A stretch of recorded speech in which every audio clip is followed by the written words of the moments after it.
A diferença de um empreendedor e um desempregado está na cabeça do cara. No começo é 100%.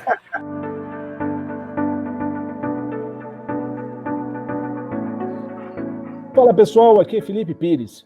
E aqui é Vinícius Frias. Está começando mais um Alter Talks, o podcast sobre o mundo cripto. Para entender mais sobre as últimas notícias e opiniões de pessoas relevantes nos mercados financeiro e cripto, aqui é o lugar. Não é mesmo, Vini? É isso aí, Felipe. Bora lá? Então, mais um Alter Talks. E esse tema é escolhido a dedo. A gente passou um tempo, pesquisando aqui quem seria a estrela, desse programa e não tem cara melhor. Bom, primeiro apresentar, o tema captação de recursos para startups e criptomercado. E tem muito para se falar sobre isso, mas tinha que ser um cara realmente experiente, conhecedor a fundo da parte regulatória e também parte relevante desse mercado, uma estrela do mercado. Eu não vou chamar ainda não. Vinícius, fica com você, entendeu? Convida aí, chama o cara, traz ele para a roda, irmão. Hoje é um Alter Talk super especial, né? Estamos aqui com o Paulo Deitos, que é o CEO da CapTable, fundador, e um cara muito experiente em regulação, CVM, Equity Crowdfunding, mas eu queria deixar, e já fazendo uma pergunta, que ele se apresente um pouquinho. E, Paulo, como é que você entrou nesse mercado? Como é que você hoje está na posição de fundador da CapTable? Explica um pouco para a gente. Boa tarde, pessoal. Pô, depois dessa apresentação aí, fico até meio constrangido de falar aqui, né? Então, obrigado pela apresentação. Eu sou o Paulo Deitos, então, cofundador da CapTable. A CapTable, que é uma plataforma de investimentos em startups. A gente hoje está muito forte em crowdfunding, mas também quer trabalhar com outros tipos de operações de investimento em startups, que não somente de crowdfunding, né? Eu, enfim, comecei a minha vida profissional trabalhando numa empresa de confecção da minha família. Daí eu cansei de trabalhar com a família, né? Porque a relação passa a ser de trabalho e não mais de família. Daí eu decidi sair. Fui trabalhar. Há quantos natais você frequenta a tua família sem falar sobre trabalho, Paulo? Só pra gente entender. Cara, isso foi faz 18 natais. Já deu para reconstruir a relação. Já deu. E daí eu fui trabalhar em duas grandes empresas aqui do sul do Brasil, o Grupo RBS e depois a GetNet. E em 2013 eu saí da GetNet para empreender, né, no crowdfunding. Foram aí 2 anos, de 2013 a 2015, tentando negociar com CVM para viabilizar o que a gente tinha de ideias, né, que não era permitido, na verdade, naquela época. Tinha umas regrinhas ali que davam brechas, mas que não eram 100% garantido, né? Então, teve um tempo ali que a gente levou até conseguir explicar e fazer eles aceitarem o que a gente estava querendo fazer. E daí eu comecei com crowdfunding imobiliário no Brasil. Toquei de 2015 a primeira operação até maio de 18, a operação dessa empresa. Eu fiz meu exit em maio de 18 e iniciei a CapTable logo em seguida, tá? Com o Guilherme e o pessoal da Startse, que são os 3 que começamos a CapTable, né? Eu, o Guilherme e a Startse. E estamos aí operando de verdade desde julho de 19, um ano e pouquinho até agora, e a gente já fez aí 16 operações na casa dos 20 milhões de reais captados. A Outerbank é um dos grandes cases aqui da CapTable, né? Por enquanto, a nossa maior captação. E nesse meio tempo de tudo isso que eu fui fazendo, eu também fui diretor da Associação Brasileira de Fintechs. Meu mandato está acabando agora, dia 31 de dezembro, depois de 2 mandatos. Eu ajudei a criar a regulação 588, lá em 2016, que é a que permite o crowdfunding de investimentos. Ajudei a criar, a alterar ela agora em 2020. E também participei ativamente da 626, que é do Sandbox, e colaborei bastante através da BFintex com a 4656 do Bacen também. Não falta assunto. Não. Realmente não falta assunto, só pelo currículo do cara que dá para sentir. A gente tem, obviamente, tem um timeline um pouco, eu diria, né, um pouco restrito para se falar sobre tudo isso. A gente passamos 2 a 3 dias aqui discorrendo, né, mas vamos tentar resumir e aprofundar aí nos pontos extremamente relevantes, não que o todo não seja, né, cara, mas assim, eu diria que você tem, cara, é invejável, até pela pouca idade que você tem. Paulo, se você quiser, inclusive, falar, cara, quanto tempo de vida você tem, cara, para ter feito tanta coisa, irmão? Cara, é que tu tá me vendo no vídeo, né, então tu acha que eu sou mais novo do que eu sou de fato. Eu tenho 38 anos e eu comecei a empreender com 32, tá, para 33. Então, já tô aí um tempinho nessa, e agora, finalmente, começando a sair do chão ali, né, porque a gente fala que empreendedor é aquela coisa, né, quando a maioria das pessoas enxerga que ele começou a dar certo, não sabe todo o tempo que levou até dar certo, né, porque quando tu explode, muita gente começa a te conhecer do nada.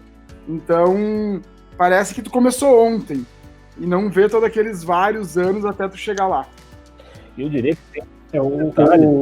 O mais engraçado, queria botar só um parênteses nisso aí. Eu li uma frase uma vez que eu levei para a vida, né? O pessoal fala, a diferença de um empreendedor e um desempregado está na cabeça do cara. No começo é 100%. Tem outro detalhe na história do Paulo. Eu fiquei uns 2 anos assim. Tem um outro detalhe na história do Paulo e na tua história, Vinícius. Eu acho que elas, né, nesse ponto se confundem muito, que não só ser empreendedor, mas ser empreendedor no mercado que teoricamente não existe, ou não existia até que vocês viessem à tona, pelo menos no Brasil, e empreendessem, né? Então, além de tudo, vocês são disruptivos em termos de projeto, né? De empreendimento, enfim. Então, eu acho que tem uma carga maior ainda nisso tudo, vocês ainda estão desbravando o mercado, criando muitas vezes a regulação, como o Paulo falou, né? E, cara, já dá para dar uma puxada, né, Vini? Vamos começar por esse ponto, eu acho. Começar pelo começo, né, onde é que tudo vira ali. Paulo tocou num ponto que é interessante. Quer dizer, lá em 2013 você cria uma plataforma voltada para o mercado imobiliário, quer dizer, já usava tecnologia, né, mas voltada para o mercado imobiliário, e ali você se segurou até 2018, mas na virada ali, quer dizer, num determinado momento você começou a estudar o mercado. De onde veio, na verdade, ali o approach para você colaborar com a CVM 588, que é exatamente a regulação, né, que discorre sobre equity crowdfunding, que regula esse mercado? Bom, Felipe, a gente, como eu comentei, né, de 13 a 15, tentou fazer esse tipo de operação, né? A gente fazia algumas consultas, algumas reuniões na CVM, e era difícil de fazer o pessoal entender, porque realmente era algo que não é comum, né? E daí teve uma última reunião, cara, e nesses pontos, assim, teve várias vezes que foi quase, e daí depois se voltava atrás, sabe? Pô, foram 2 anos, né? Então, não foi uma conversa, foram algumas conversas, né? Então, tá, beleza, daí a gente conseguiu, até porque outra plataforma já tinha feito para negócios, né, para startups, daí a gente seguiu mais ou menos o mesmo caminho. E aí, existiam naquela época 4 plataformas, e a gente começou a conversar, porque pelo meio de fintechs a gente começou a se conhecer, né, e começou a conversar e dizer, galera, olha só, e isso aconteceu, tá, Felipe? Toda vez que eu tinha uma nova oferta, alguma coisa na regra mudava. Então não era só repetir o que eu tinha feito no anterior. Eu mandava exatamente igual e sempre vinha uma exigência a mais, sabe? E não era só comigo isso, era para todo mundo. Para todo mundo aprendendo, inclusive a própria CVM. Inclusive a própria CVM, né? Então eles olhavam e diziam, putz, acho que a gente não podia ter feito, deveria ter feito mais coisas. E daí na próxima vinha mais uma exigência, e assim ia, sabe? E daí a gente se juntou assim um dia e disse, galera, vamos criar uma associaçãozinha aqui, né? Pequena, só nós 4, porque é o que existe, né? Somos os únicos 4 que atuam nesse mercado. e vamos lá bater na CVM e conversar, né? Para tentar criar uma regulação. E, cara, tem que elogiar demais a CVM, né? Principalmente a figura do Antônio Berwanger, que é o superintendente de desenvolvimento de mercado, né? Que é quem ajuda a criar as regulações lá dentro, que foram super abertos, cara. A CVM, o Vasco também, da Superintendência de Orientação aos Investidores, tá? E de Educação. Cara, eles são super legais, abertos, querem ver o que tem de novidade, nos escutaram sempre, debateram com a gente, mostraram os pontos que a gente tinha que pensar para melhorar esse processo e tal. E foi aí a gente começou em 2016 essa negociação, né, essa conversa, e a regulação nasceu em julho de 2017. Então a gente ficou 1 ano e pouquinho aí até a regulação acontecer, mas foi um processo relativamente rápido quando se compara com outras regulações, né? E, cara, super bacana, super aberto que os caras tiveram e, enfim, conseguimos inovar aí e desenvolver esse mercado. Foi bem bacana. E a partir da regulação, quando ela foi, você falou julho de 17, né? Você percebeu um crescimento nesse setor, assim, talvez seja de empresas que começaram a participar, mais captações, os próprios investidores ficaram talvez mais confortáveis? Como é que você viu essa evolução? Vinícius, foi surreal a diferença, tá? Porque como eu falei para vocês aqui, a gente ficou de 15, né? Vamos lá.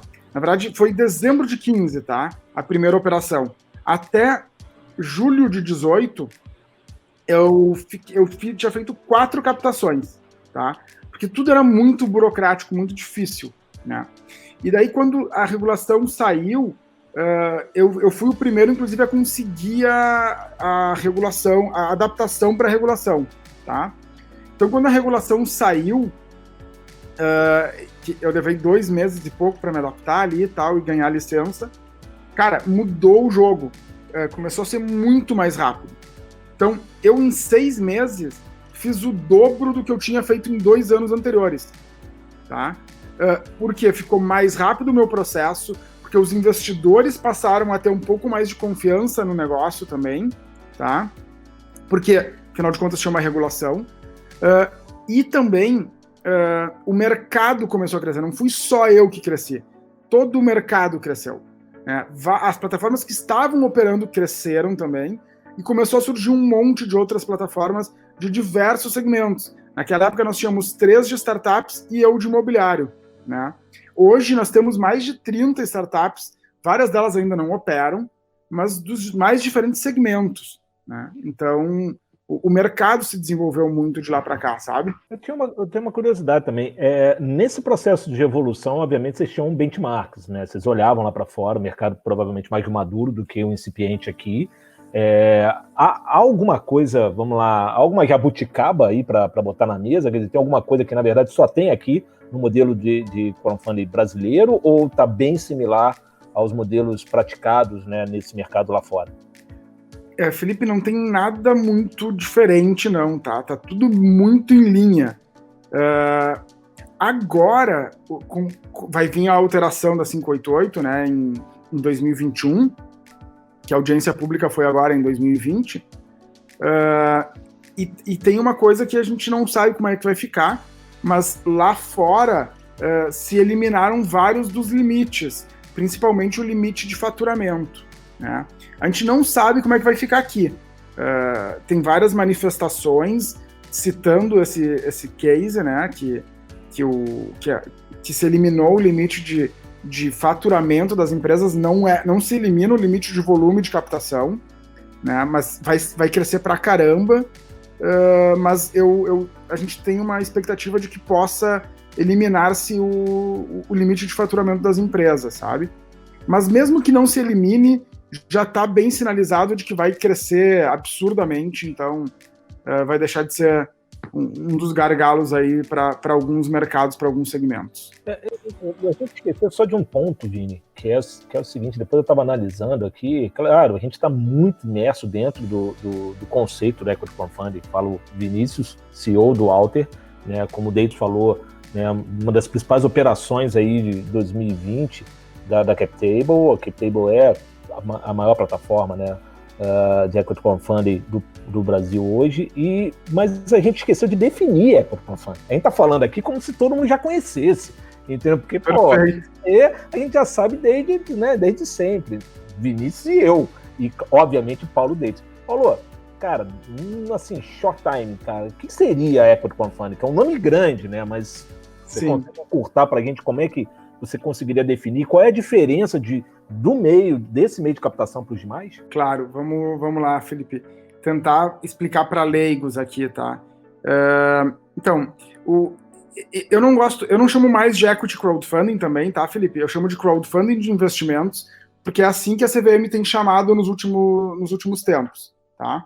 Então, até para simplificar um pouco mais, porque equity crowdfunding já é difícil, né? Então, crowdfunding de investimentos já é melhor. Até porque não é mais só de equity, né? Tem algumas operações de dívida também. Pois é. Então, até por isso não faz mais tanto sentido chamar de equity crowdfunding. Mas, enfim, é um tipo de operação que utiliza a tecnologia de crowdfunding, né? Que é a distribuição de investidor, que é distribuir um ativo via internet para diversos investidores, né? Permitindo que esses investidores participem daquele ativo financeiro, seja uma dívida ou seja uma participação societária, né? E ele simplifica diversos processos que são exigidos em qualquer lugar do mundo para poder fazer esse tipo de ofertas, né? Para que seja mais fácil, rápido e econômico fazer uma oferta pública de investimentos e que não tenha toda aquela burocracia, exigências regulatórias, são tudo simplificado, para que a gente possa fazer pequenas ofertas, né? Porque geralmente uma oferta pública tradicional de algum título, por exemplo, de um fundo imobiliário, só para falar aqui, tu não vai gastar menos do que 2, 3 milhões para começar a botar um negócio de pé, né? Então, se tu vai fazer uma rodada de 5 milhões, tu vai ter que gastar 3 para botar de pé, nunca tu vai fazer, entendeu? Tu vai ter que captar aí 30, 40, 50 milhões para começar a fazer um sentido isso, né? Então, tu termina limitando a quantidade de players que pode participar do mercado. E daí o crowdfunding de investimentos vem para simplificar isso, para diminuir essas barreiras, diminuir esses custos e permitir que tu faça rodadas bem menores. É isso. Acho que consegui explicar rapidamente para leigos. Se não, posso tentar melhor. Excelente. Inclusive os prós e contras, né? Quer dizer, não é um instrumento que serve para qualquer tipo de empresa e muito menos para qualquer tamanho de empresa, né? Exato. É focado em empresas pequenas hoje, né? Claro que a tendência é que aumente e que os volumes possam ser maiores, como eu falei, e eu enxergo que se o volume chegasse aí nos 25 milhões de captação, isso muda o mercado brasileiro de capitais. Porque a partir de 30 milhões, 40 milhões, já começa a fazer sentido algumas outras operações tradicionais do mercado de capitais. Mas até 25 não é muito difícil fechar a conta. Então, se tu permite que o crowdfunding de investimentos possa operar até esse limite, tu tá dando entrada para uma quantidade enorme de players que talvez não sonham em entrar no mercado de capitais. E eles começariam por aqui, e quem sabe ali na frente, eles poderiam passar a usar as ferramentas tradicionais, né, as mais com mais exigências, porque eles cresceram e agora o próximo passo seria esse, né? Então, eu gostaria, o meu sonho, assim, é que o crowdfunding de investimento seja isso, né? Seja a porta de entrada para o mercado de capitais, porque vai fazer com que cada vez mais empresas cresçam de maneira mais saudável, pegando capital da maneira mais saudável que existe, que é através do mercado de capitais, né? E não de empréstimos bancários, por exemplo. Ô Paulo, eu acho que o crowdfunding de investimentos ele tem uma beleza, né? Que é permitir para um pequeno investidor investir ali no negócio talvez quase na sua nascença, né? Ele tem Então a gente vê muitas mega rodadas de startups, não é uma minoria completa essas megas rodadas. Talvez as pessoas já estão percebendo que a maioria das startups elas são pequenas mesmo e demora para pegar uma atração. Sim. Então acho que a minha pergunta é, você imagina em algum momento, no futuro, talvez, uma bolsa de startups nesse sentido, quando a gente tiver um mercado mais pujante, com mais liquidez? Como é que você vê talvez a evolução da lei? Vinícius, então, eu gosto de simplificar a explicação da CapTable, dizendo que a gente quer ser uma bolsa de startups, né? Ou seja, hoje a gente só faz o IPO, né? A oferta inicial de ações. Então, a gente não pode fazer o mercado secundário, que se chama, né? Que é a transação entre as pessoas que compraram aquele papel, né? Então, por exemplo, a oferta que a gente fez de vocês foi não deixa de ser um IPO, né? A primeira oferta pública de papéis que a Alter Bank fez. Que a Alter, desculpa, mudou o nome agora, né? Que a Alter fez. Então, só que as pessoas que compraram esse papel, elas ainda não podem transacionar entre elas, né? Ou vender para um terceiro. Na verdade, elas podem, mas isso não existe uma plataforma para isso, né? Então, parte da mudança que se espera é que isso possa ser permitido agora, em 2021. Né? Então, sim, começa a se desenvolver aí o potencial de uma bolsa, de várias pequenas bolsas de valores, né? Cada uma no seu nicho, ou várias dentro do mesmo nicho, mas começando a se criar aí novos mercados para transacionar esses papéis aí. Eu acho que essa questão do mercado secundário é muito importante para o investidor, né? Que ele talvez ele aceita correr o risco, mas a liquidez é muito importante, né? Que ele consiga se desfazer de uma posição. Você sabe dizer se lá fora tem alguma iniciativa? Isso é uma curiosidade mesmo. Eu não sei se já é permitido em algum lugar. Tem na Inglaterra funcionando, tá? Já faz uns 2 anos, se eu não me engano. As duas principais plataformas operam lá, porque a regulação não proibia, tá? Então, chegou um momento que eles passaram a fazer, né? E tem dado bastante liquidez, é bem legal, e tem cases de empresas que entraram e alguns anos depois o investidor conseguiu fazer um belo exit, né? Vendeu sua participação com uma excelente rentabilidade, porque como tu comentou, né, o crowdfunding de investimento dá a possibilidade para que pequenos negócios, ou negócios mais iniciantes, né, que têm um grande potencial de virarem empresas gigantescas, mas se não passarem por essas etapas, elas dificilmente vão chegar a ser empresas gigantescas, porque é muito difícil levantar capital, né? Em estágios iniciais é muito difícil, e tem um buraco no Brasil e em vários países do mundo que entre rodadas seed, né, que se chama, que aqui no Brasil se caracteriza aí entre 1 milhão e pouco até uns 5 milhões de reais, que é muito difícil de investidor pequeno ou investidor institucional investir. Para o institucional é muito pequena a rodada para fazer a operação, e para o investidor pequeno é muito pesada a rodada para ele entrar. Então, ficou um buraco que é mundialmente conhecido como o Vale da Morte das startups, porque é a maior dificuldade da galera passar por aí. Então, se a gente começa a viabilizar que negócios iniciais passem com maior facilidade por isso, a gente tende a criar um mercado de startups ou de negócios iniciantes cada vez mais forte, né, que vai crescer e vai tomar proporções muito maiores, e que vários deles vão passar a fazer rodadas milionárias ou até bilionárias, né?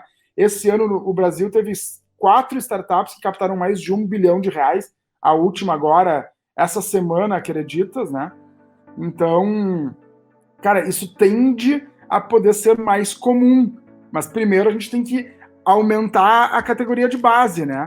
Então, é bem legal. E tirando a Inglaterra, tem alguns outros países que estão começando a trabalhar com isso, né? E aqui vem mais um elogio, não só à CVM, mas a todos os reguladores do Brasil, porque o Brasil está muito na frente na regulação de fintechs no mundo, tá? A gente é muito ágil nisso, os reguladores estão de parabéns, eles realmente querem trazer inovação para o mercado financeiro, tá? E o Brasil, ele é assim, ó, pioneiro. Inglaterra, acho que é o mais avançado de todos, a Austrália tá um pouquinho mais que a gente, mas depois da gente, depois desses dois aí, olha, eu não sei te dizer se tem alguém mais avançado que nós, tá? Mas com certeza a gente top 5 no mundo, tá? É difícil ter mais do que 5 países melhor do que a gente. Muito difícil. E assim, só para dar um exemplo, tá? Em 2018, eu fui para Espanha participar de um congresso de várias associações de fintechs de vários lugares da América Latina e Iberoamérica, né? Espanha e Portugal. E naquele ano, eu me lembro que era maio de 18, logo que eu tinha saído da empresa, e eles montaram uma parte do evento lá para falar que a Espanha estava lançando o seu sandbox regulatório, tá? Só que eles falaram, mas eles estavam recém lançando o estudo para fazer o sandbox regulatório, tá? O Brasil terminou lançando 6 meses antes o sandbox regulatório do que a Espanha. Então, a gente critica muito o Brasil em várias coisas e geralmente não dá o crédito quando tem que dar, né? Então, vou reforçar mais uma vez que Bacen, CVM e SUSEP estão de parabéns, eles estão super apoiando a fintech e tentando trazer inovação para esse mercado. Eu queria fazer 2 comentários, se me permite, Felipe, eu estou mais falante. É o seguinte, o Paulo comentou em determinado momento da Creditas, né, que levantou aí um mega round nesses dias. E acho que vai justamente em alguns pontos que a gente falou durante a conversa, né, porque eu já vi uma entrevista do Sérgio, lá o CEO, cara, no começo ele contou que eles quase quebraram, ele vendeu um apartamento para botar dinheiro na empresa, ou seja, tem aquele vácuo, né, a própria Creditas, que hoje está fazendo um super round, ela mesma passou por esse problema, né? Então eu queria fazer esse parênteses. E que as pessoas não veem, eles só veem a notícia, mas agora é fácil. Agora talvez seja mais fácil. É aquilo que eu falei, né, Vinícius? Quando todo mundo passa a conhecer, parece que foi uma barbadinha, velho. Foi fácil. Não, esse cara aí tava com o cu virado pra lua, velho. Ele só levantou a mão assim e jogou dinheiro na cara dele. Jogaram, toma. Cara, até parece que é assim, né? Sim. E o segundo é mais uma curiosidade mesmo. Você comentou do sandbox regulatório, né? O que é isso exatamente? Você participou bastante desse processo junto da CVM aqui no Brasil. Legal. Eu participei desde o início, Vinícius. A gente começou isso em 18 também, tá? E, enfim, o que é o sandbox regulatório, então? Nasceu na Inglaterra, né? Por isso que ficou esse nome, sandbox, no final. Porque literalmente é a caixinha de areia, tá, Vinícius? Então, qual que é a ideia do sandbox que nasceu lá? É a seguinte, é dar uma licença temporária para uma atividade que não é regulada, tá? Então, por exemplo, sei lá, mercado secundário, tá? Vou falar aqui do que já está previsto para mudar, mas que digamos que não estivesse previsto para mudar. Então, na 588, que é a regulação do crowdfunding de investimentos no Brasil, da CVM, está explícito lá, não pode fazer negociação secundária nas plataformas. Entendeu? Então, se alguém comprou um título, ele tem que fazer por ele a negociação e depois ele tem que avisar a plataforma e avisar a empresa, eu vendi a minha participação para o fulaninho, tá? Então, parem de me mandar as notícias e as coisas e mandem para o fulaninho, tá? Então, isso é bem complicado, mas está explícito lá, não pode. Então, por isso que a gente não faz, né? A gente gostaria de poder fazer. Então, como está explícito que não pode, eu poderia entrar com um pedido no sandbox dizendo, eu sei que está explícito que não pode, ou poderia até não estar explícito que pode, né? Porque no Brasil, tu tem que fazer as coisas que estão explícitas que podem, né? Então, tu diz assim, não está explícito que pode, ou está explícito que não pode, mas eu quero fazer assim, né? Então, ele te diz, ele é a caixinha de areia da inovação, né? Não é só para fintechs, é para qualquer player do mercado financeiro. E é onde tu vai pedir para fazer algo que não está previsto na regulação, e tu vai dizer, eu quero fazer isso com esse objetivo, eu vou colocar estas salvaguardas, e salvaguardas, para quem não está familiarizado com o conceito, esses limites, né, esses cuidados que eu vou ter. Então, por exemplo, eu não vou transacionar milhões, eu não vou deixar ninguém botar muito dinheiro, eu não vou deixar ter muitas pessoas, porque eu quero fazer um ambiente controlado, né? Então é uma licença temporária num ambiente controlado, né? Para que o regulador acompanhe de perto o que o cara que está inovando quer fazer, para que ele consiga fazer a regulação num tempo recorde, entendeu? Porque ele acompanhou tudo desde o início. Cuidado com controles. Então, ele acompanha isso e, com base nisso, ele consegue entender se faz sentido realmente no mercado, se não é uma loucura da cabeça daquele empreendedor. E também ele consegue enxergar aonde que pode ter algum risco para o consumidor, né, para o investidor, e criar barreiras e cuidados para que se evite ao máximo esses riscos para os investidores, né, para as pessoas físicas.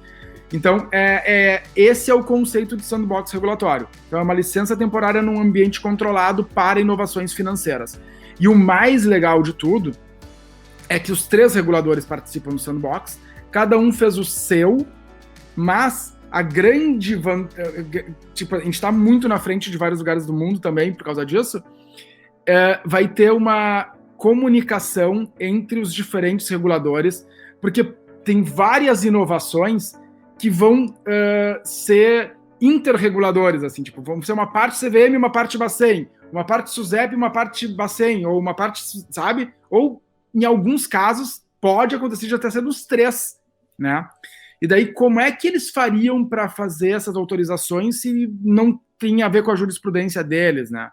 Eles criaram um comitê entre eles, que vai ser muito legal, porque, imagina, tu não vai ter que pedir 2 coisas, né, em 2 lugares diferentes. Tu vai pedir uma e eles vão se comunicar e eles vão controlar juntos. Então, cara, a expectativa é que o mercado evolua absurdamente nos próximos anos, muito por conta disso, né? Muito por conta do... Você está falando algo, na verdade, que eu diria, aí, uma quebra de paradigma, né? Das autarquias elas se comunicarem nesse nível, né? E principalmente para o mercado, que é um mercado não maduro. Quer dizer, veja a preocupação, né, dos órgãos reguladores, mais uma vez a gente aqui tecendo elogios, não só para essa gestão, isso já vem, como o Paulo está comentando, isso já vem ali desde meados de 16, 17, quer dizer, a própria 588 é de 17, então a gente está falando de antes, talvez 2015. 2015 e 2016 começaram as conversas mesmo, Felipe.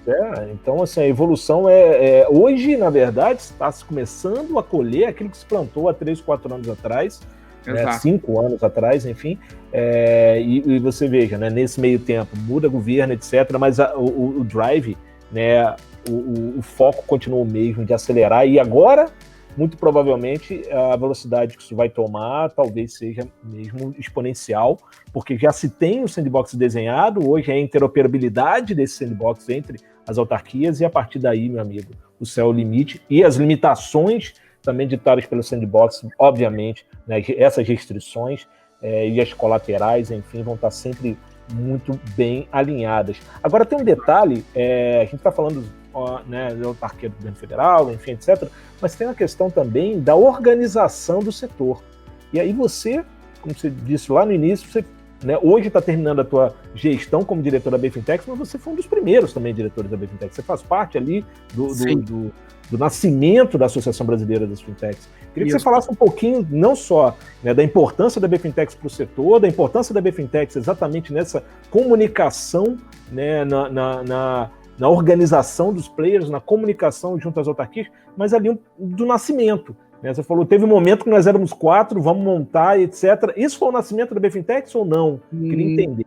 Não, esse foi o nascimento da Associação Brasileira de Equity Crowdfunding naquela época, tá?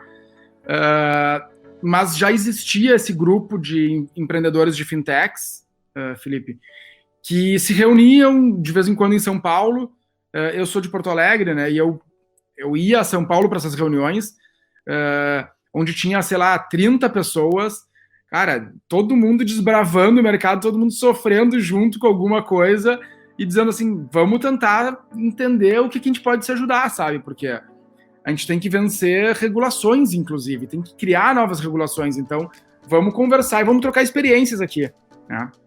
E daí, dentro desse grupo, começou a nascer a Equity. A Equity fez um excelente trabalho com a CVM.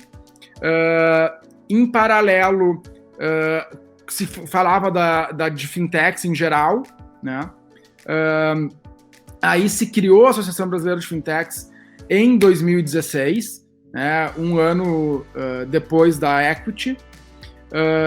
Eu comecei lá, eu e mais 5, o Bernardo Pascovitch, do IUB, o Matias Fischer, da Meu Câmbio, e o Rodrigo Soeiro, da antiga Algu. Tinha mais... o Prado, da Conexão Fintech também, tá? Aí depois o Prado saiu, entrou outras pessoas e mudou um pouquinho a diretoria, mas os 4 ficamos os 2 anos. Depois eu, Bernardo e Matias continuamos o segundo mandato, junto com o Diego Pérez, da SMU, e a Ingrid Bart, da Linker, que também hoje recebeu um belíssimo aporte. A Ingrid, parabéns. E daí agora... o nosso trabalho eu me perdi aqui contando isso e não contei a história, desculpa. Não, mas esse parênteses da Ingrid é bacana falar, né? Porque tudo bem que vai datar aqui o nosso programa, e é importante, a gente está em dezembro ainda de 2020, estamos fechando o ano nessa gravação, mas é importante dizer, né? Aliás, é importantíssimo dizer, né? A Ingrid marca com muita presença e muita propriedade a cabeça da empreendedora, né? Mulher, da empreendedora com viés, né? Com foco muito forte na experiência do usuário, né, e assim, desbravando também mercado e assumindo uma responsabilidade enorme dentro da diretoria da BF Fintechs, e muito merecido para a Linker, muito merecido também esse aporte para o trabalho da Ingrid e para os sócios da Linker. Então é só para a gente reforçar mais ainda isso que você falou, Paulo, né, de ter uma diretora mulher e uma presença como da Ingrid. Bacana. Não, bem legal. A Ingrid é sensacional, ela é muito engajada, cara, e merece o que está conquistando aí, tem muito mais que ela vai ganhar ali na frente também. Mas respondendo finalmente ao nascimento da BFintex, né? Enfim, a gente se reunia lá e daí começou a se falar da BFintex, vamos criar a Associação Brasileira de Fintechs e tal, e também que tinha todas as verticais, né? Porque também em paralelo foi nascendo a ABCD, Associação Brasileira de Crédito Digital, também nasceu a de meios de pagamento, e cada uma, assim como a Equity naquela época, que agora se chama Crowd Invest, cada uma fazia muito foco no seu objetivo, né? Então, a Equity naquela época era só CVM e ainda é. A ABCD é só Bacen e ainda é.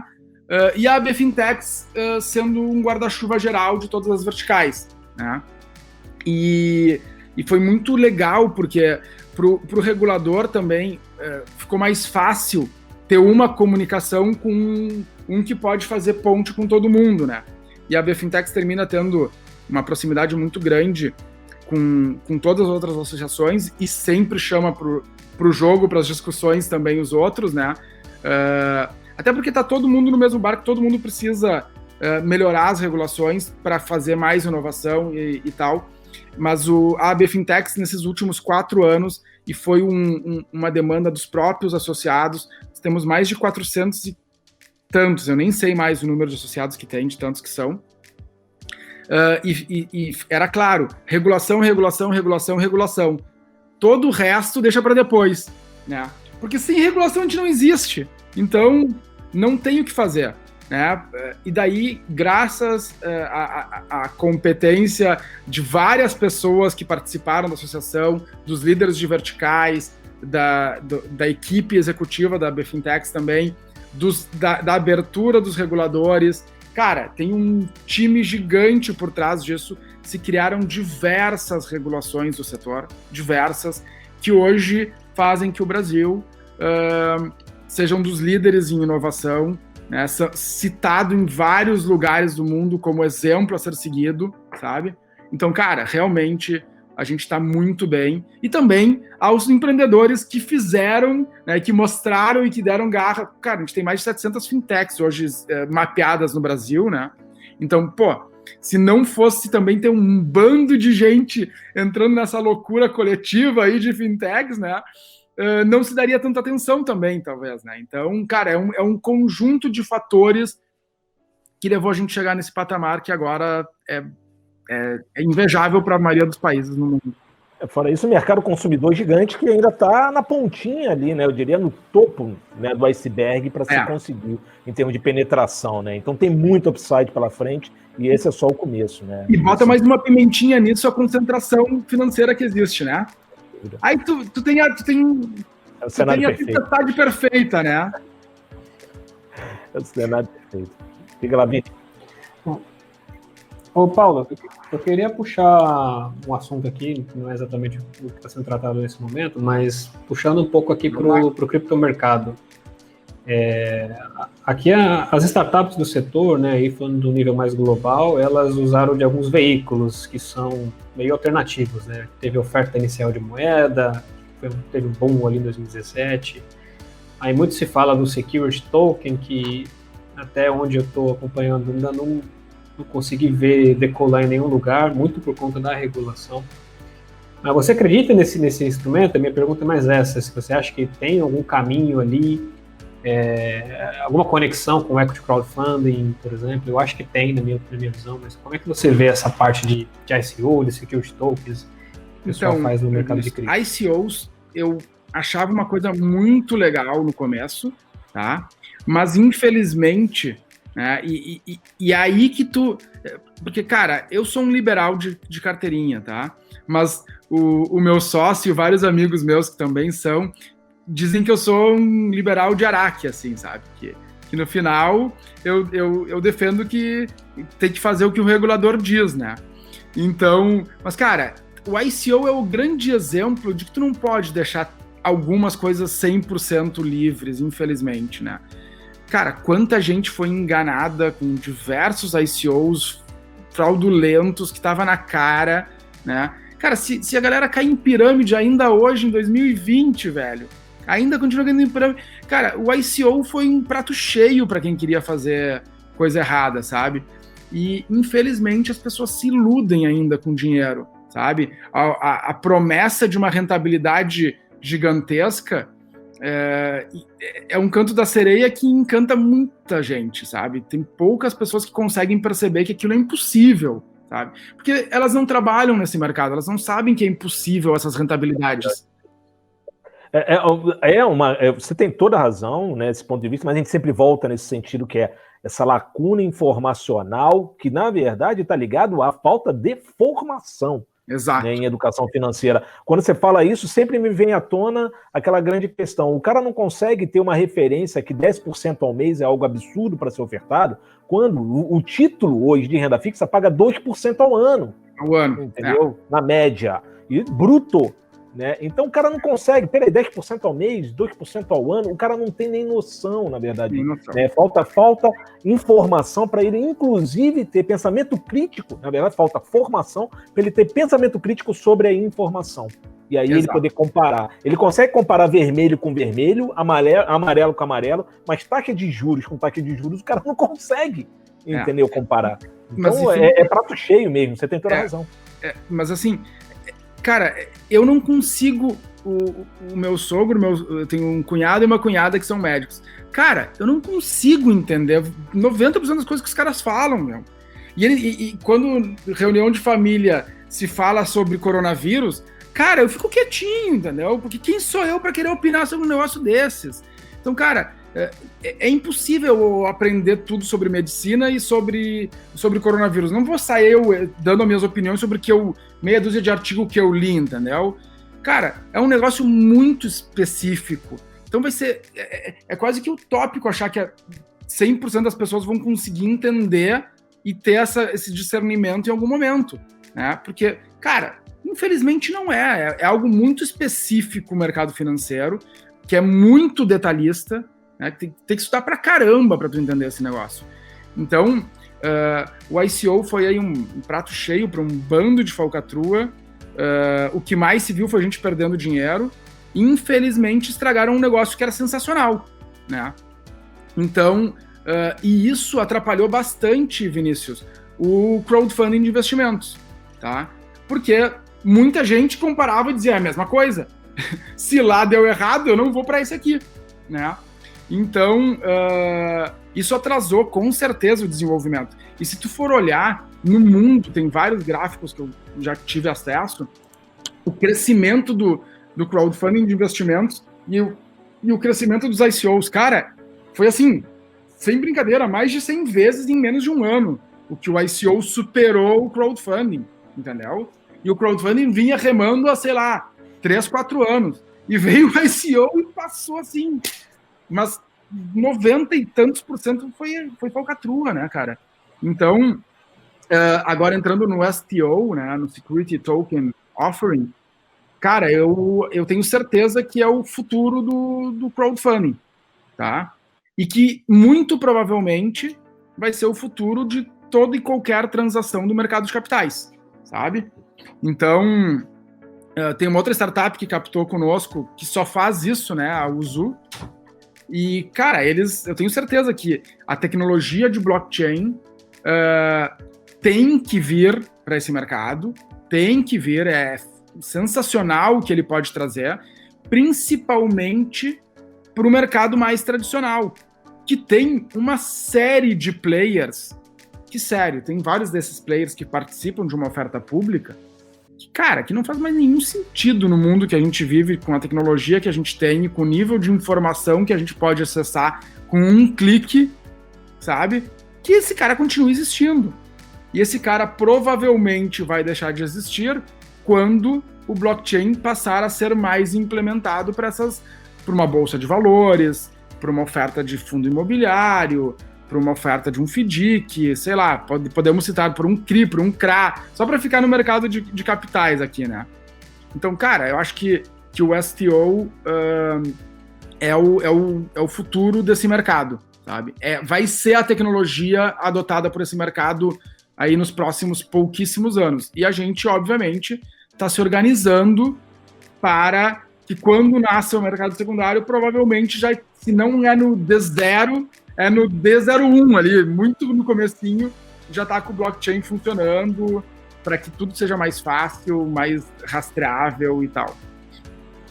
Eu fiz essa pergunta porque justamente por eu estar inserido um pouco nesse mercado, né, algumas pessoas já chegaram a me perguntar, mas por que o Walter não fez um ICO? Você não acha que seria legal o teu cliente ter uma moeda? Eu acho que seria legal. Mas, assim, estragaram tanto esse mercado de ICO que eu precisei ir para outro lugar, que foi onde eu encontrei uma segurança ali do equity crowdfunding. Não só eu, o empresário, mas o investidor também, né? Tem uma segurança muito maior. Aí eu acho que o STO, eu concordo com você, ele tem o potencial de unir as duas coisas. Unir o potencial da tecnologia do ICO junto do aspecto regulatório. Regulatório que infelizmente, as várias situações históricas que acontecem desde 1900 e pedrinha lá, né? Porque o primeiro crowdfunding do mundo, vem um pouco de história aí, foi a Estátua da Liberdade, sabia? Em 1890 e cacetada lá, a França doou a Estátua da Liberdade para os Estados Unidos, e Nova York, que foi escolhida o lugar para sediar a estátua, não tinha recursos para montar a estrutura que precisava para botar. E daí, o Pulitzer, né, que hoje é mundialmente reconhecido como prêmio de jornalismo, o Pulitzer tinha 2 jornais que circulavam na região de Nova York. E ele começou a fazer uma campanha nos seus jornais que solicitava que as pessoas doassem $1 ou $5 para participar, né, e permitir que tivesse aquela estrutura na ilha que hoje muita gente que vai a Nova York vai visitar. E demorou 1 ano, eles juntaram um pouquinho mais de $100 mil na época. Cara, $100 mil na época deve ser o que hoje, né? Era 1890, né? E construíram a estrutura, né?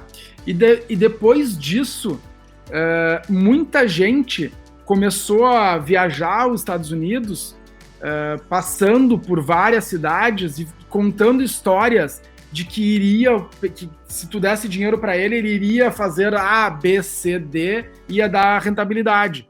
E muitos eram fraudadores também, né?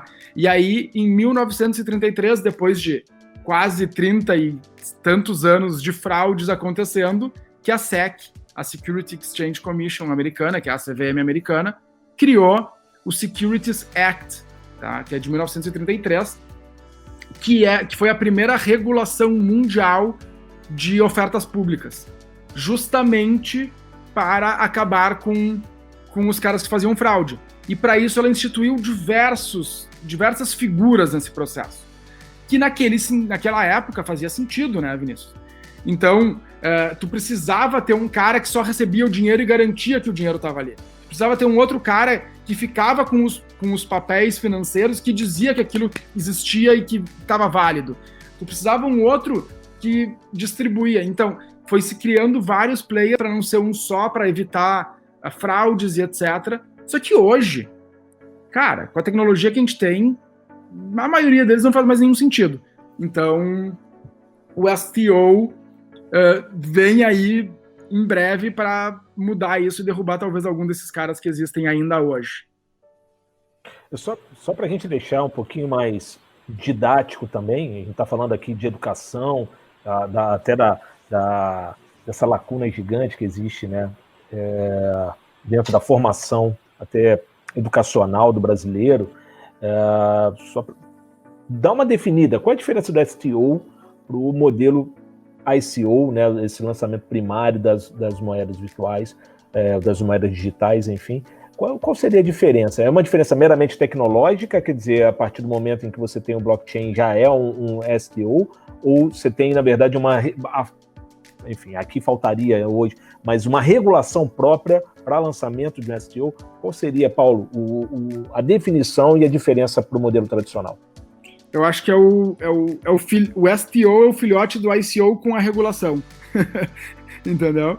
Ele usa a tecnologia de blockchain, né, para fazer as ofertas públicas, né, que são reguladas.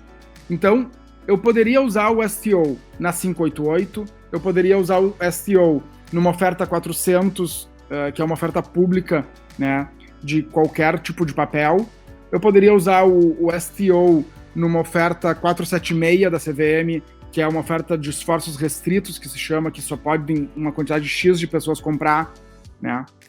Então, o STO é a tecnologia usada num processo de oferta pública que é regulada, que segue uma regulação, entendeu? É isso que é um STO, que é um Security Token Offering, né? Então, quando tu fala de security, tá falando de mercado de capitais, né? Muitas pessoas, só dando um parênteses aqui, tentaram diferenciar o ICO justamente fugindo da questão do security. Então as pessoas falavam, não é um security, porque não é uma ação da empresa, não representa direito de dividendos, de voto, nada disso. Eles comparavam muito, por exemplo, com milhas aéreas, tem uma comparação que é meio esdrúxula, mas é boa, com, por exemplo, fichinha do Rock in Rio, esse tipo de coisa, sabe? Você usa na plataforma lá, ele tem um valor monetário, mas não é um security, né? Aí ficou um negócio chamado de utility token, né? Mas aí a gente está entrando numa coisa mais densa, só esse parênteses. A gente está entrando na reta final do episódio, eu tenho ainda mais 2 assuntos com o Paulo, não sei se... Vamos lá, vamos invadir um pouquinho se for necessário. Eu acho que o Felipe deve ter mais alguns também. A gente tem uma que tá nessa praia que a gente está falando, que é a parte de uma curiosidade que eu queria entender, que é a questão de tokenização de ativos, né? Se você vê, tem a ver com security também, mas eu acho que ele vai um pouco para a questão do investimento alternativo. Enfim, tem uma praia a ser explorada. Você acredita na tokenização de ativos como uma tendência? e até se você quiser explicar um pouquinho antes disso, o que seria, né, tokenização de ativos para a pessoa. Tá, o que eu entendo de tokenização de ativos é pegar qualquer ativo, aí não somente financeiro e regulado, né? Como, por exemplo, um imóvel, e dividir ele em vários tokens, né? Em vários códigos, blocos, né? E tu poder transacionar isso entre pessoas, né? Então, tipo, o Paulo, o Vinícius e o Felipe têm uma casa, 33% de uma casa cada um. Beleza, tranquilo. A gente, em vez de ter que ir no cartório, não sei se é isso que tu considera tokenização também de ativos, tá, Vinícius? Mas para mim é isso. E daí, em vez de a gente ter que ir no cartório, a gente faz isso através da tokenização desse ativo, sabe? E elimina esse processo. Cara, eu acho que tokenização de ativos é um pouco mais longe ainda, tá? Eu já acho que um STO tá batendo na porta aí, daqui a bem pouco tempo vai ser praxe de mercado, mas uma tokenização de qualquer outro tipo de ativo eu já vejo com um pouco mais para frente. É um caminho que no final das contas deve acontecer? Cara, eu te diria que sim, mas eu ainda acho que tem muita coisa para rolar até ele ser de fato oficial, assim.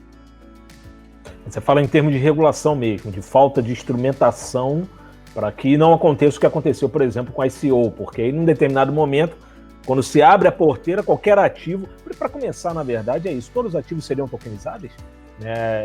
Porque tem uma definição muito clara do que é ativo imobiliário pela CVM, tem os testes, enfim, dos mais simples aos mais complexos, né, para definir o que é um ativo imobiliário. Boa parte do que a gente está falando aqui não tem definição como ativo imobiliário por parte da CVM, porque se tivesse, haveria restrições. Então, nesse caso, mais uma vez, a gente volta com a figura do sandbox, ok, crianças brinquem na caixa de areia, porque enquanto a gente tiver um volume de transações que não interfira, né, caso dê problema, não interfira, não impacte o sistema financeiro nacional, podem testar à vontade, né, a lógica é essa. Mas num determinado momento, quando você começa com a prática de tokenizar ou libera a tokenização de ativo, e aí a partir desse momento qualquer coisa pode ser tokenizável, talvez fuja um pouco, né, do controle, né, Paulo? Então, será que é isso? Não é só a CVM, mercado de capitais, né, Felipe? Por exemplo, a escrituração de uma casa, né? Sei lá, a posse de um carro, né? Que não é cartório, aí é Renavan, né? Então, o próprio Detran, enfim. No Detran, exato. Então, tu tokeniza... Tipo assim, por que eu acho que é um pouco mais distante a tokenização de ativos? Porque ela envolve a confiança, né? E por mais que tu diga, tá, mas a blockchain tem... justamente esse é o objetivo da blockchain, né? Não, beleza, mas a posse da casa, a pessoa que está comprando a tua casa, ela vai aceitar isso? Ou ela vai querer que continue sendo no cartório? Né? Então, quando a gente conseguir derrubar essa barreira de que o comprador e o vendedor se sentem confortáveis de que isso esteja registrado numa blockchain, que isso vai acontecer. Só que, cara, no mercado, no Brasil que a gente vive hoje, eu acho que 99% dos compradores vão levar alguns anos para aceitar isso, infelizmente, né? Tem muita gente que não prefere dar dinheiro para cartório para ter um papelzinho com um carimbo de um cara que se diz que tem autoridade para dizer que tu é tu e que tu comprou um negócio. Mas, cara, é assim, né, velho? O que nós vamos fazer? A tokenização de ativos eu entendo da mesma forma.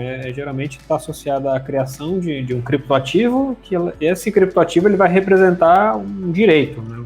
Seja um direito econômico, tudo mais. E aí as possibilidades acabam sendo talvez as mais óbvias, tipo uma casa, um prédio, mas até as mais exóticas. Eu já vi falando de tokenizar música, você tem aí direitos autorais. Com certeza. Qualquer coisa que é uma posse de alguém pode ser tokenizável, né, gente? Sim. Então, eu vejo que tem bastante potencial esse mercado. Tem players experimentando, tem tokens de precatório, que eu acho que estão fazendo um bom trabalho, mas é bem embrionário aqui. Não, eu acho que o Paulo também tocou num ponto que é exatamente isso, né? Quando mais de 60% da população ainda prefere, né, fazer qualquer transação financeira em cash, né? Tá difícil, né? Fica difícil você implantar, na verdade, algo nesse nível e dizer para o cara que é o seguinte: olha, não tem mais Banco Central te dando, né, a classificação de que você pode ir por aqui, você é responsável, a rede é responsável. O cara não consegue entender, não consegue alcançar esse nível de segurança. E, mais uma vez, a gente reforça essa questão da educação, que eu acho que faz parte, inclusive, do escopo de qualquer fintech. Né? A gente está educando, na verdade, o público-alvo. Qualquer operação que se diga fintech, se diga, na verdade, geradora de soluções de tecnologia para o mercado financeiro. Né? Porque esse público, né, essa é uma etapa mesmo de transição.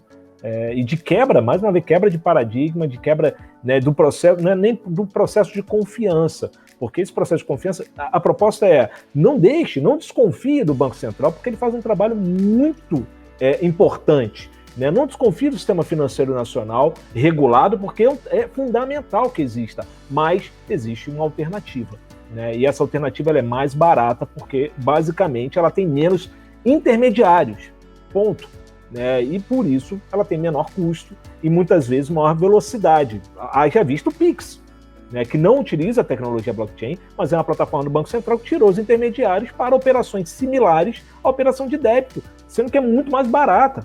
Né? E as pessoas ainda estão preocupadas, na verdade, se agora, por conta do Pix, o Banco Central vai deter informações dela. Meu amigo, você faz parte do Sistema Financeiro Nacional, entendeu? Se você tem cartão de débito, cartão de crédito, cara, qualquer transação que você faça, o Banco Central já tem todos os seus dados, bicho, sabe? É a mesma plataforma, né? Mas não adianta, você tem que via público explicar, até que a pessoa se convença de que, assim, é o que é.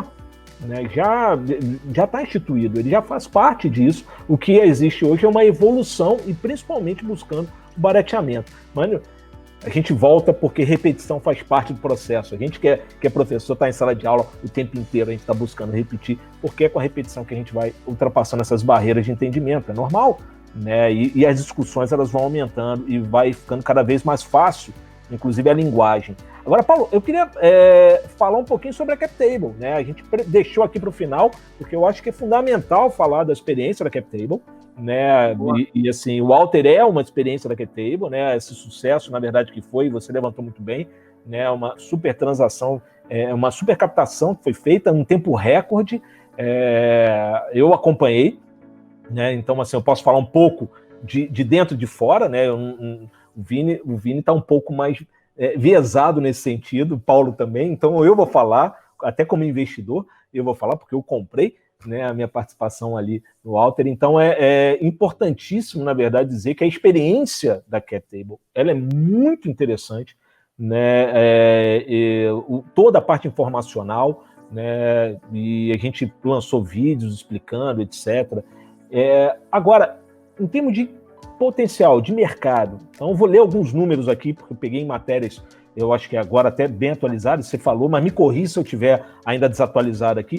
As operações de captação da CapTable tiveram investimentos em todos os estados do Brasil ao longo desses 2 anos de operação, de 2019 e 2020, e 57% dos investidores, né, de 2019 reinvestiram em 2020, quer dizer, praticamente 60% dos caras que fecharem operações em 2019 voltaram, né, a fechar novas operações em 2020. Não necessariamente as mesmas operações.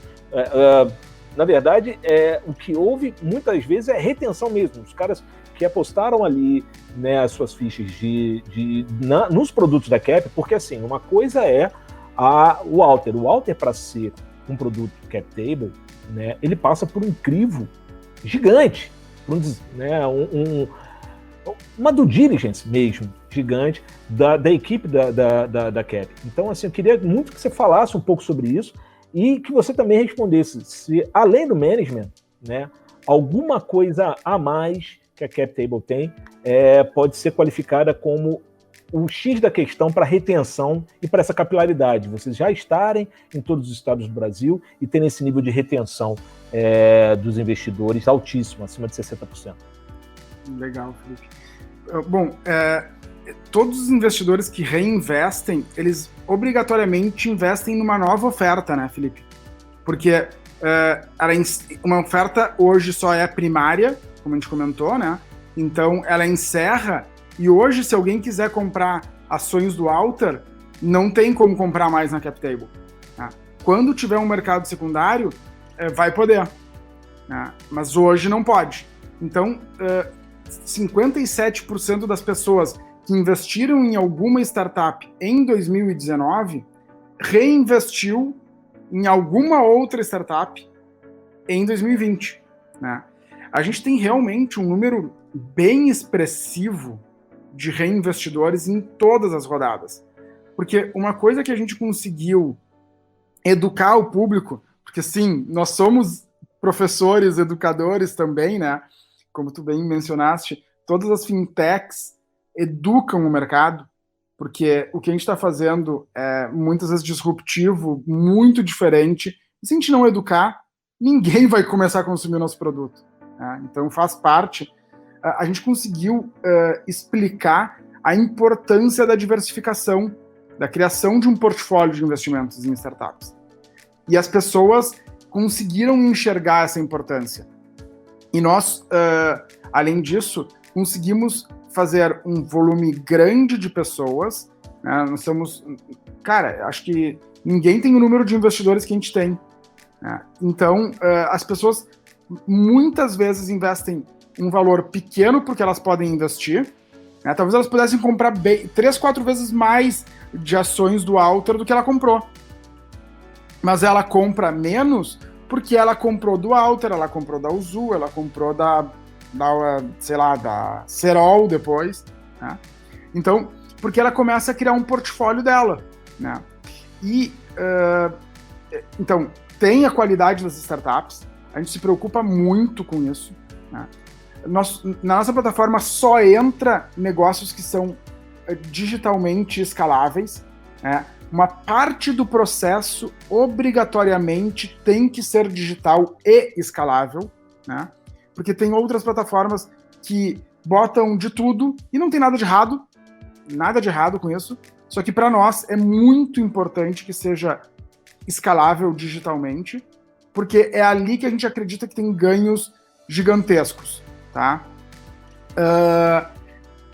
A nossa diligência, ela é bastante criteriosa, a gente deixa isso tudo público, a gente faz coisas que em outras plataformas não fazem, como uma due diligence que a gente bota lá com uma avaliação de um contador que lista vários pontos do balanço das empresas, a qualidade dos empreendedores também, né, que sempre são muito bons e pegam junto e explicam também juntos, né, e cara... E a ideia de criar portfólio. Acho que tu bota tudo isso no jogo, né? E o negócio fica atrativo. As pessoas começam a ver aquilo como um potencial de multiplicar o seu dinheiro, mas sabem que não é todos que vão multiplicar, né? E que é importante diversificar. Cara, é esse pacote inteiro aí.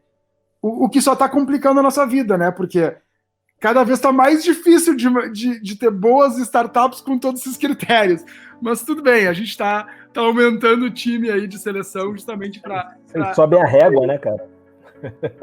Vocês sobem a régua e aí, meu amigo, não tem jeito, né?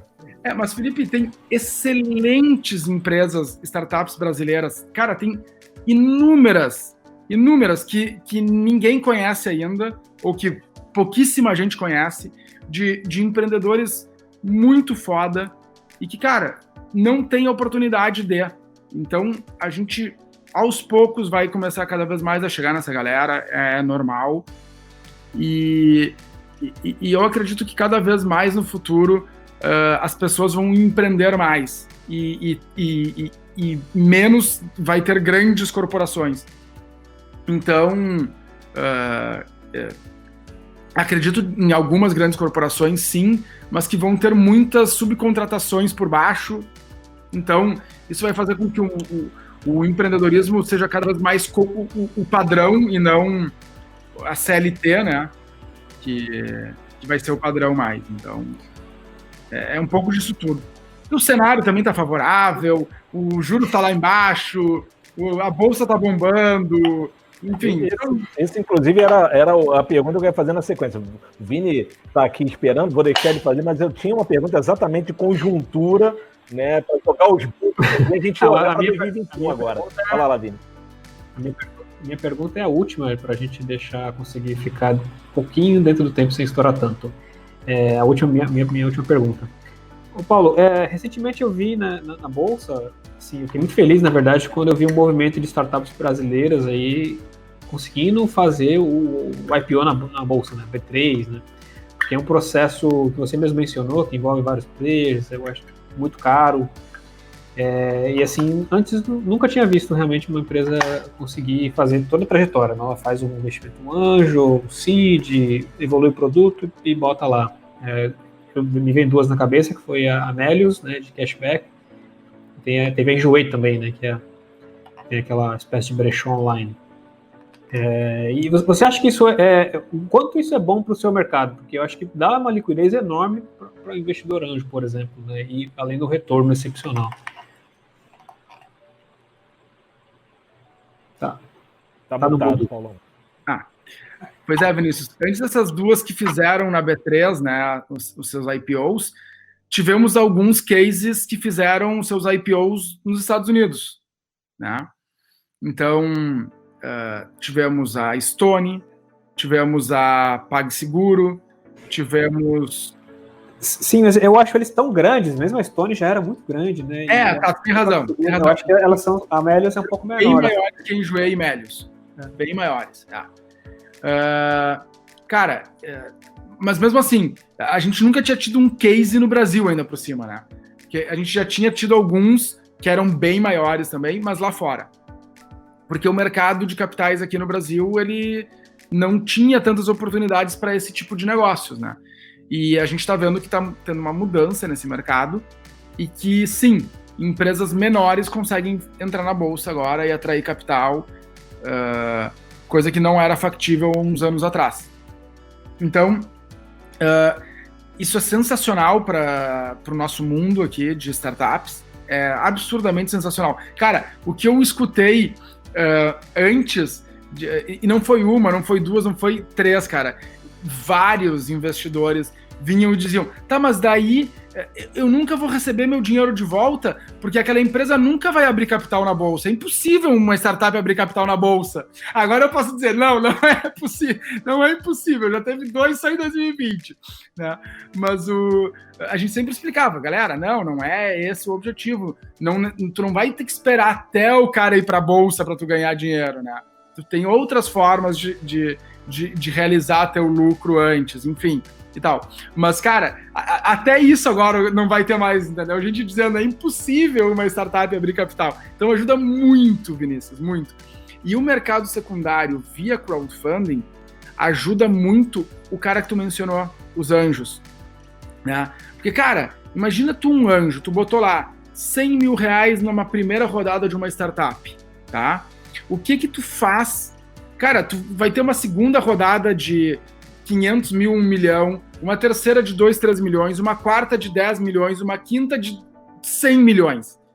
Cara, acho que na quinta de 100 milhões, o cara que tá lá vai te dizer assim, beleza, muito legal, mas eu não quero que esse carinha que tem 0,1% aqui da empresa, que entrou lá atrás com 100 mil, continue na empresa, cara, deixa eu comprar dele. E é ali que o anjo se ajoelha e agradece, finalmente valeu todo o negócio. Cara, quantas empresas chegam no aporte de 100 milhões de reais? Entendeu? Porque não é num aporte de 10 milhões que tu vai dar o exit pro anjo. É difícil num aporte de 10 milhões de reais tu dar um exit pro anjo. Então, cara, vários anjos já se aproximaram da gente e de outras plataformas também para dizer, cara, como é que isso vai mudar o meu mundo? Como isso vai me trazer liquidez, sabe? Porque, e a melhor parte, Vinícius, antes ele tinha que obrigatoriamente sair 100% quando aquele fundo de 100 milhões vinha e botava dinheiro na startup. E talvez ele não quisesse sair 100%. Talvez ele quisesse continuar com uma beirinha, porque ele sabe que vai continuar voando e vai valorizar muito mais ainda. Então o mercado secundário vai permitir que o cara venda uma parte da sua participação, realize o lucro, muito provavelmente bote um bom dinheiro no bolso além do que ele investiu e continue com uma participação que ali na frente ele vai poder continuar valorizando, vendendo e etc.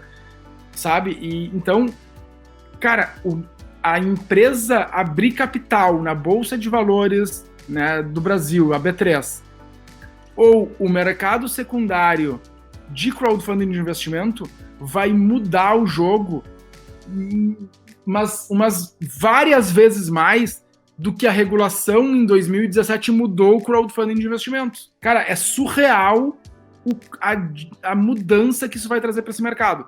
Eu aposto que o ano que vem, no momento que isso acontecer, a quantidade de gente que vai ter coragem, né, que hoje não entra porque tem medo de ficar preso, que vai passar a investir em startups ou em negócios iniciais, não sejam digitais, cara, vai multiplicar absurdamente.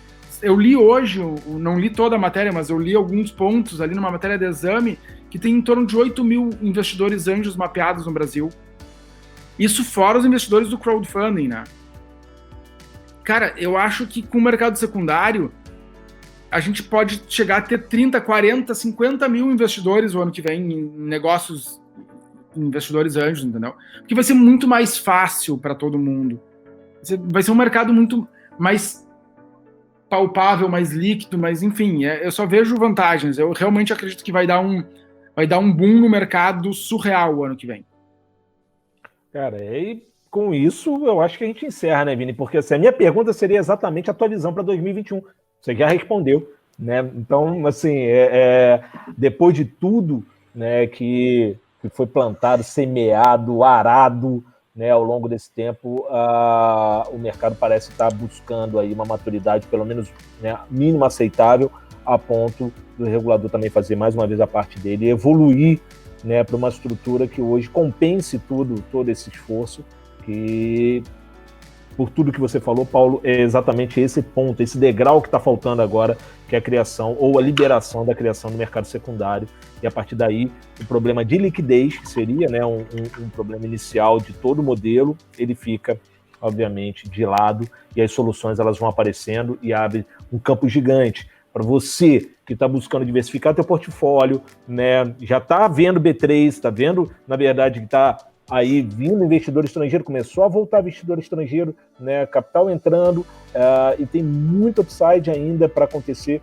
não só na Bolsa Brasileira, né, a gente sabe que, mais uma vez, né, aprovado mais uma injeção gigante de liquidez em auxílios emergenciais no mercado americano, mais de 900 bilhões de dólares, na verdade, já programado para 2021. Isso reflete em todos os mercados. Então, mais uma vez, o que a gente vai ter em 2021 é busca por recuperação da economia. E aí, meu amigo, não tem jeito. Cenário de juros baixo, foi o que o Paulo acabou de falar, é prato cheio, né? A regulação fazendo a parte dela, os reguladores fazendo a parte deles, é prato cheio, na verdade, para esse mercado. Enfim, múltipla de 10 para cima, né? 10 vezes para cima em termos de volume. Eu espero por aí, né? Eu espero por aí, Felipe. E se tu colocar, além de tudo que tu mencionou, o que eu tinha mencionado antes, que também vai aumentar o volume máximo de captação, né? Que ele já tá, hoje é 5, tá? A regulação, a audiência pública que veio em 2020 já levantou para 10. Mas, cara, eu acredito que vai para 15 e 20, entendeu? Vai cumprir exatamente aquela lacuna introdutória que você falou, né, que não interessa para os VCs e para os PAs, né, não interessa para o Venture Capital e para o Private Equity, né, mas e aí o cara capta com quem? Até 20, 25 milhões. Então, o papel desse modelo é exatamente suportar essa estrutura. E faz todo sentido, Paulo. Faz todo sentido. Interessa ao Walter, hein? Fazer um Série A lá com o pessoal da Captable. Vamos mudar, vamos esperar a regulação mudar e vamos fazer um Series A aí. Mas, cara, e esse é o outro ponto pelo qual eu acredito que vai ter muito mais mercado. Porque tu vai pegar empresas num patamar que hoje o crowdfunding de investimento não pode chegar, entendeu? Então, tu junta mercado secundário, juros baixos, liquidez, auxílios de mercado, tudo que tu falou, Felipe, agora, e ainda por cima, startups mais parrudas captando volumes maiores, cara, não é um prato cheio, é um banquete, entendeu? É um banquete. O mercado vai explodir o ano que vem, e não é pro lado ruim, né? Porque tá tendo todos os cuidados do mundo para que isso seja feito da melhor forma, entendeu?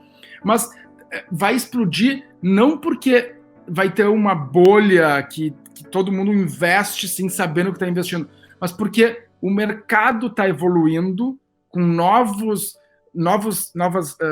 funcionalidades como secundário e com novos limites como o volume de captação, que vai mudar o jogo. Vai mudar o jogo. Então, nós vamos ter grandes empresas captando, vai continuar tendo as nascentes. Então, para aquele cara que quer entrar no que é mais garantido, vai entrar nas que estão nas maiorzinhas, com rodadas maiores, com um upside menor também, obviamente, né? E o cara que quer ganhar mais upside vai continuar investindo nas que estão mais iniciantes, que vão ter um baita upside ali, mas que, como o Vinícius já disse, cara, o Alter já fez uma belíssima rodada esse ano. O ano que vem, vamos fazer uma de 10? Opa, tamo junto, Vini, vamos lá, entendeu? Então, cara, é lindo, e esse mercado vai se retroalimentar. Enfim, eu posso ficar falando mais 5 minutos aqui, me cortem, senão... Cara, não, de forma alguma, até porque, na verdade, já fica o convite, né, para assim que toda essa alteração, ou esse upgrade na regulação, na verdade, sair, né, e for publicada, a gente voltar na sequência para explicar tudo que mudou, Paulo. É fundamental que você esteja aqui, já é o canal aberto, o Alter Talks é para isso, né? E, então, assim, o convite já tá feito, cara. Saiu a regulação, né, ou a releitura da regulação, a gente já entra aqui praticamente ao vivo, inclusive já solta no ar, na verdade, tudo que mudou e dando os detalhes, e aí, inclusive, já fazendo, né, a campanha, as próximas campanhas do Cap Table, né, advindas exatamente desse novo momento, desse novo cenário do mercado. E falta pouco, né? Para quem esperou tanto tempo, para quem esperou desde 2015, pô, falta pouquinho demais. Mas aceito o convite, tá? Será um prazer participar aí, trazer o que mudou e como vai ficar, vai ser sensacional. Poxa, que ótimo, cara. Então, Vini, eu tô pra lá de satisfeito. Mais uma vez, a gente ficaria mais, sei lá, quanto tempo aqui, mais 1 hora no mínimo. É muito divertido isso aqui, cara. É muito divertido. Cara. E um bate-papo... Então fica mais divertido ainda. E é isso, cara. E aí a gente vai, né, fechar. Infelizmente, galera, a gente tá passando aí de mais de 1h20 de papo, mas fica pro capítulo 2, né? Quando tudo que o Paulo definiu aqui como modelo a ser provavelmente seguido aí em 2021, né, das alterações extremamente benéficas para o mercado de crowdfunding e investimentos acontecer. Primeira pessoa que vai estar com a gente aqui, sem dúvida alguma, vai ser o Paulo Deitos novamente. Paulo, cara, nota 1 milhão, muito obrigado pela tua disponibilidade, pelo teu conhecimento e a tua facilidade, porque às vezes é muito difícil, né, cara, falar sobre esses temas, muitas vezes extremamente técnicos, né, mas você fala com uma fluidez que, pô, já pensou em dar aula mesmo, de verdade? A gente está com as propostas aí, meu amigo, entendeu? A casa está aberta, a gente está montando uma opção de coisa legal. Vamos conversar. Obrigado, podemos falar sim. Nunca pensei em dar aula de fato, assim. Já fiz algumas como convidado, mas podemos conversar, estamos sempre aí. É uma coisa que eu adoro, ficar falando sobre o que eu amo aqui, né? E eu acho que depois de muito tentar explicar para amigo, para familiar, cara, tu pega uma cancha de como explicar para que qualquer um entenda que começa a ser natural, né? Então, claro que a gente ainda usa umas terminologias muito específicas que eu tento me policiar aqui para explicar como mercado secundário e tal, né? Mas, cara, super à vontade, podemos conversar sim. E obrigado pelo convite, cara, foi um prazer, uma honra estar aqui. Cara, passou voando essa 1h30, né? Até tem uns amigos meus aqui que chegaram aqui, estão me esperando pra gente jantar. E, cara, eu deixei eles esperando ali. Eles se esperem, porque isso aqui tá mais divertido que eles. Cara, mas atrapalhou os caras. Atrapalhamos o jantar dos caras, Vini. Mas o Alter Talks tem isso, cara. O Alter Talks entra na casa das pessoas, entendeu? Nos horários mais restritos, né? E aí, pra trazer o melhor da informação, né? E da formação pra você. Esse é mais um Alter Talks. Paulão, cara, bom jantar pra você. convite está mais do que feito e, pelo que eu entendi, já aceito. Então, em 2021 vem muita coisa pela frente para se falar sobre crowdfunding e investimentos e para se falar também sobre educação. Né? Estamos aqui para isso, sem dúvida alguma. Vini, um abraço, irmão. Vamos ficar mais juntos aqui. Obrigado você, Paulão, também. Paulo Deitos com a gente, pessoal. Show de bola, cara. Muito bom. Esse foi mais um Alter Talks, pessoal. Então, fica para a próxima. Na próxima semana, talvez, próximo domingo, não sei. Daqui a pouquinho tempo a gente volta com mais um capítulo para vocês sobre o melhor do criptomercado, o melhor do giro de notícias, o melhor da economia em geral, com Vinícius Frias e Felipe Pires e os nossos convidados estrelas, como Paulo Deitos, que esteve aqui hoje. Um grande abraço, pessoal. Até a próxima.